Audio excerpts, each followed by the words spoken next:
वहीं प्रयागराज में गंगा और यमुना नदियों का जलस्तर तेजी से बढ़ रहा है। आपको बता दें कि दोनों नदियां खतरे के निशान के बेहद करीब पहुंच गई है। जहां बीते 24 घंटे में गंगा नदी का स्तर फाफामाऊ और में 146 सेंटीमीटर तो छतनाग में 113 सेंटीमीटर बढ़ा है, जबकि नैनी में यमुना का जलस्तर 116 सेमी हो चुका है। तो वहीं जलस्तर बढ़ने से मंगलवार को बड़े हनुमान मंदिर के गर्भगृह में तीसरी बार पानी प्रवेश कर गया, जिसके बाद मंदिर के कपाट बंद कर दिए गए और बाढ़ के खतरे को देखते हुए प्रशासन अलर्ट मोड पर रहा। 88 बाढ़ चौकियों को अलर्ट पर रखा गया।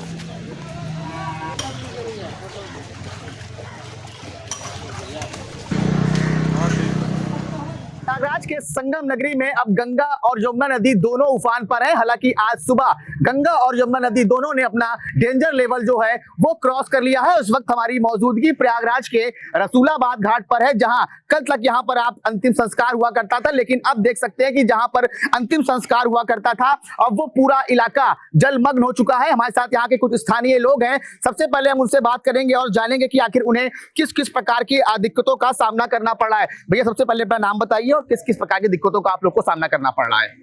सर, हमारा नाम अजय निषाद, हम यहीं के मूल निवासी हैं।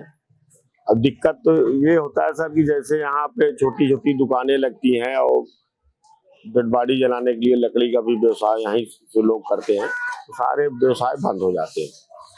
अब जो तराई एरिया में व्यवसाय बंद होने से किन किन दिक्कतों का सामना करना पड़ रहा है? व्यवसाय बंद होने से सर अब आर्थिक तंगी आ जाती है लोगों को। भाई डेली का खाने कमाने वाले लोग हैं, अब उनको तो समस्या तो हो ही जाती है। एक दिन में कितने अंतिम संस्कार यहाँ पर हुआ करते थे? यहाँ आते हैं तो 40 बॉडी आ जाती है। उसके बाद परेशानी से हमारे बिरादर आदमी के ही है परेशानी, दुकानदारों को खाने पीने के समय बहुत परेशानी है। क्या करे, क्या खाए, क्या पिए। जो नाव बोट है वो तो बंद ही हो गया है। प्रशासन की तरफ से भी नाव बोट के इंतजाम यहाँ पर किए गए हैं? जी जी जी, निषाद राज भी हमारे बहुत यहाँ सहयोग करते हैं।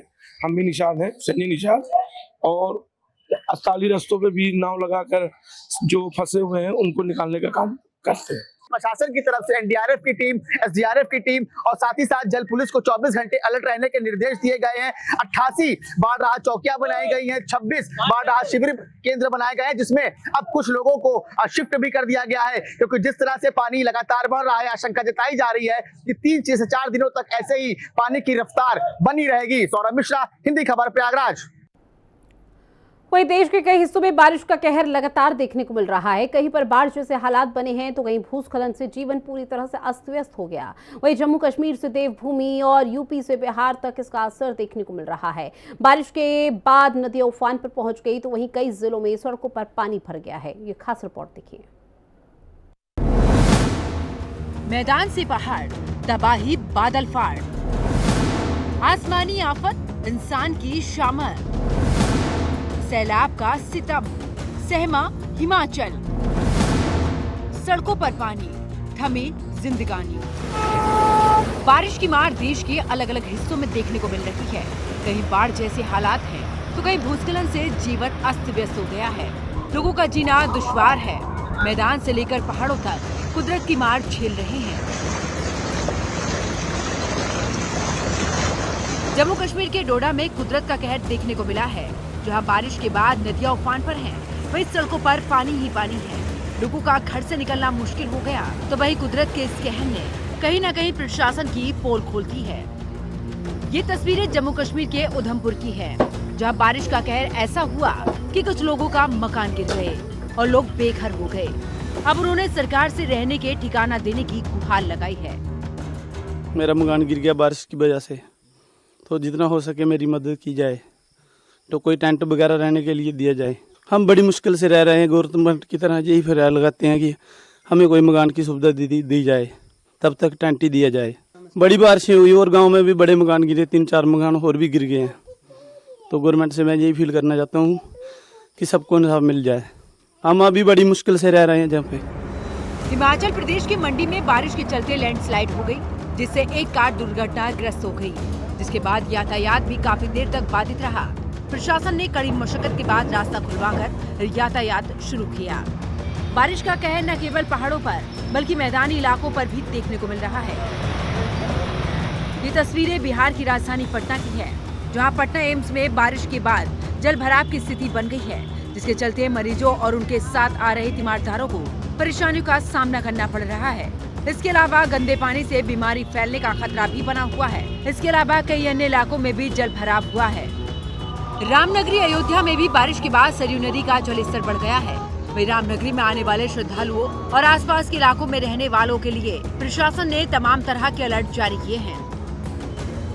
बहुत ऊपर तक आ जाता है और लगभग 15 दिन के अंदर तो जो है पूरा ऊंचाई तक आ जाएगा पानी। ये जो है अपने बच्चों को पहले नहला करके बाहर कर दीजिए, फिर स्वयं जा कर के स्नान करिए। बच्चों को विशेष ध्यान दीजिए। बच्चे जो है जरा सी देर में नीचे जाते हैं और हादसा हो जाता है, इसलिए इनको पहले हिदायत देते हैं कि अपने बच्चों को पहले ख्याल करिए, उसके बाद स्नान करिए। यूपी के आगरा में बाढ़ का कहर जारी है, जहां तेज पानी का बहाव कैंटर को बहा ले गया। हादसे में 4 लोग डूब गए हैं, जिनमें से 2 लोगों को सुरक्षित बाहर निकाला गया है। बताया जा रहा है कि नदी के बीच बनी रपट से गुजरते समय ये हादसा हुआ है। प्रयागराज में भी कुछ ऐसा ही नजारा देखने को मिल रहा है, जहां गंगा और यमुना नदी के जल स्तरों में तेजी से बढ़ोतरी हो रही है, जिससे प्रयागराज में बाढ़ का खतरा बढ़ गया है। तीसरी बार गंगा का पानी गंगम क्षेत्र स्थित बड़े हनुमान मंदिर के गर्भगृह में प्रवेश कर चुका है, जिसके बाद मंदिर के कपाट बंद कर दिए गए हैं। प्रयागराज के गंगा और यमुना नदी में अब जल स्तर काफी तेजी से बढ़ने लगा है और इस वक्त हमारी मौजूदगी प्रयागराज में स्थित बंधुआ के लेटे हुए हनुमान जी के पास मुख्य द्वार पर है। तस्वीरों में आप देख सकते हैं कि ये लेटे हनुमान जी का मुख्य द्वार है, जो पूरी तरीके से अब पानी की चपेट में आ चुका है और श्रद्धालु अब यहीं से उनका दर्शन कर रहे हैं। तस्वीरों में देखिए श्रद्धालु यहाँ पर लगातार गंगा में स्नान कर रहे हैं और प्रशासन की तरफ से ये बैरिकेटिंग कर दी गई है कि कोई भी श्रद्धालु इस बैरिकेटिंग के आगे अब बिल्कुल भी ना जाए और नाविकों को ये साफ कड़े निर्देश दिए गए हैं कि कोई भी श्रद्धालु को लेकर वो ज़्यादा गहरे पानी में न जाए, क्योंकि पानी का स्तर आप देख सकते हैं कि पानी आप ये देखिए कि मेरे पूरे कमर तक आ चुका